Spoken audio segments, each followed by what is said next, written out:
Thanks so much. Well, a homeless residence is open along Billionaires Row, and neighbors are not happy. Many are concerned actually with the safety and health issues, and they've been vocalizing for years to try to block this. So Michael Fischer, the president of the Central Park Civic Association, is joining us right now.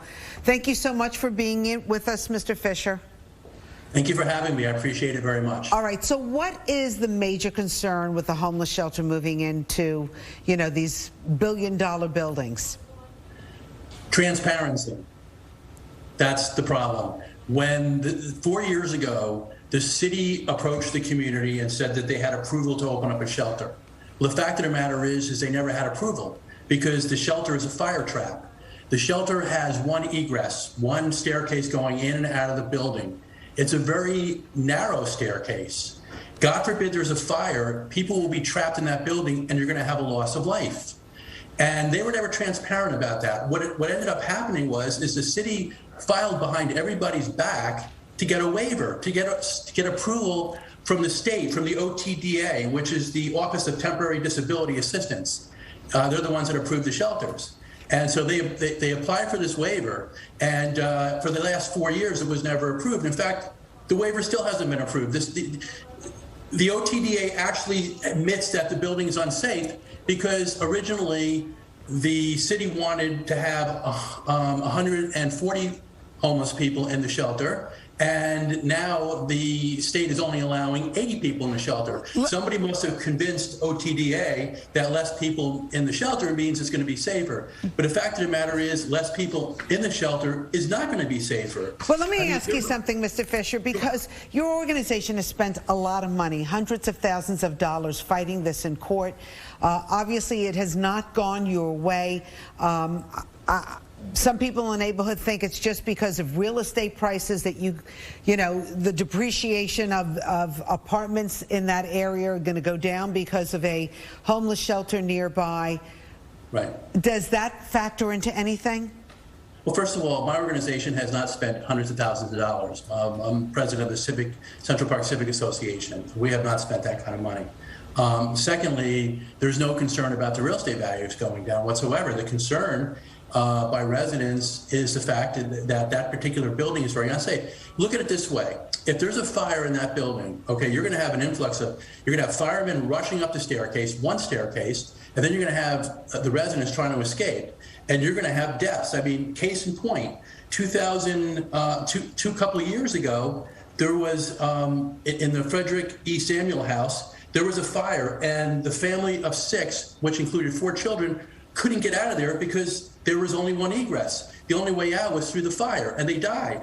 And then, of course, there's a 1990 Happy Land nightclub fire where 87 people died. Very similar situation, one staircase. Only in that case, it's just basically one staircase going up to the second level. They died from the smoke inhalation, not from the actual fire. Now, in this particular building, you're going to have the same situation. If there's a fire, if you have a lot of smoke in the building, you're going to have people that are going to have a difficult time getting down the staircase. You're going to have the firemen going up. It's going to be a disaster. The city has a law in place that says it's illegal, okay, for a shelter to have only one means of egress in a high-rise building. This is a 9-story building. It's illegal. Mr. Fischer, though, we have to ask the question, though, because we're talking about this case being taken up to the Supreme Court justice who threw this out because he said that the city granted the shelter a partial temporary certificate of occupancy, which demonstrates that the court that the building is presumably safe and in compliance with applicable laws. So are these just not up to your safety codes? Okay. Or is the city completely lying about safety codes? Because those are two different things, and your argument would be with the city safety codes. Yeah, well, first of all, the higher court said nothing about whether the building was safe or not. They just said, let the building department handle that. Now, the building department, okay, and the fire department report into the mayor, so they're going to pretty much do whatever the mayor says. Every single expert that has looked at this building has said that the building's unsafe. In fact, OTDA has basically admitted that the building's unsafe. Let me ask you a question. Why would the OTDA say, I'm sorry, but we're not going to give you a waiver to open up the shelter with 140 people, okay, but you can open it up with 80 people? Why would they do that if they didn't think if they thought the building was safe?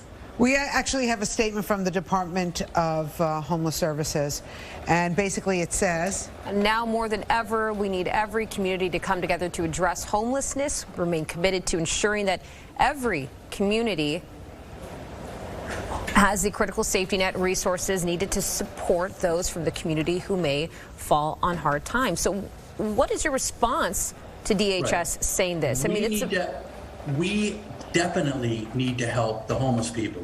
And I have some excellent solutions for that too. We need shelters. We're not against the shelters. I know I keep saying that to you.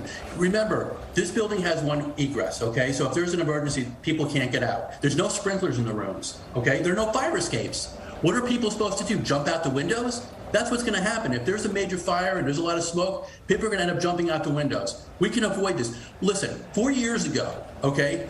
3 years ago, we made a proposal of another location 2 blocks away, and the city refused to look at it. What does that say to you? Okay, and then 4 years ago, they had the opportunity to just add another staircase. If they added another staircase to that building, they would have been open and running by now, and we would be fine with that. You know, that's not the issue. Billionaires Row was created by the de Blasio administration. You know, that's who created it. But you never hear them once saying anything about whether the building is safe or not. I recommend, and I would love this, why don't we get Steve Banks, the commissioner for the Department of Homeless, okay? Why don't we get the owner of the Park Savoy Hotel? And why don't we get the company that's going to be managing this shelter, West Hab, on your show, and we can discuss it. We did actually, just so you know, Mr. Fischer, we did reach out to them to see if they would come on, as well as the public advocate, Jamani Williams. We asked him if he would come on and talk about this. So nobody wanted to come on? Invitation is still out there and open. Anytime they want to come on and talk about this, we are willing to hear their side. But understand something. We support the employment shelter. I think it's a great idea. I think it's great to help to place people. We just don't support putting people in a building where, God forbid, there's a fire and a lot of smoke. They're going to die. Michael Fischer, I would love to have you guys go take a tour of that building. We would too. Michael Fischer. Why don't we do that? Why don't we ask them if we could take a tour of the building and take a look at it? And why don't we bring some of the experts in? I like that idea. Michael Fischer, we're going to take you up on that. We appreciate you coming on and giving your perspective to us this morning. My pleasure. Thank you for your time. Thank you.